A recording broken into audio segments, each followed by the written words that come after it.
আসসালামু আলাইকুম আপু, ভালো আছেন? হ্যাঁ, ভালো আছেন আপনারা? আছি আলহামদুলিল্লাহ। আপু আপনার হাতে একটা কেক দেখতেছি, এই কেকটার নাম কি? Chocolate cake. Chocolate cake. জি। আচ্ছা, এটা এখন কয়টা স্লাইস করবেন? এটা 8টা স্লাইস হবে। প্রতি স্লাইস কত করে বিক্রি করবেন? 100 টাকা। 100 টাকা। জি। এটা ওজন কতটুকু আছে? এটা 2 পাউন্ড আছে ভাই। আপু, কেক কি আপনি বাসায় তৈরি করেন? আমি নিজে তৈরি করি ভাই, A to Z আমার নিজের।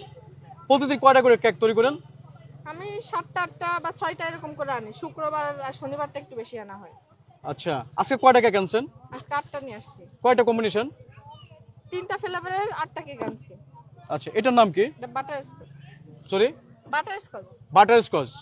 এটা কয়টা স্লাইস করবেন? এটা সবগুলাই 8টা স্লাইস হবে। আমি শুনছি বাটার কেক নাকি হোয়াইট কালার হয়, কিন্তু এটা কালার কেন ইয়েলো? এটা হচ্ছে বাটার দেওয়া আর হালকা ইয়েলো ফুড কালার ইউজ করা। বাটার ইউজ করা আর হালকা ফুড কালার ইউজ করা, ইয়েলো কালার। আপনি কেকের নাম যাই হোক, এটার কালার চেঞ্জ করা যায়। জি। থ্যাংক ইউ আপু, থ্যাংক ইউ।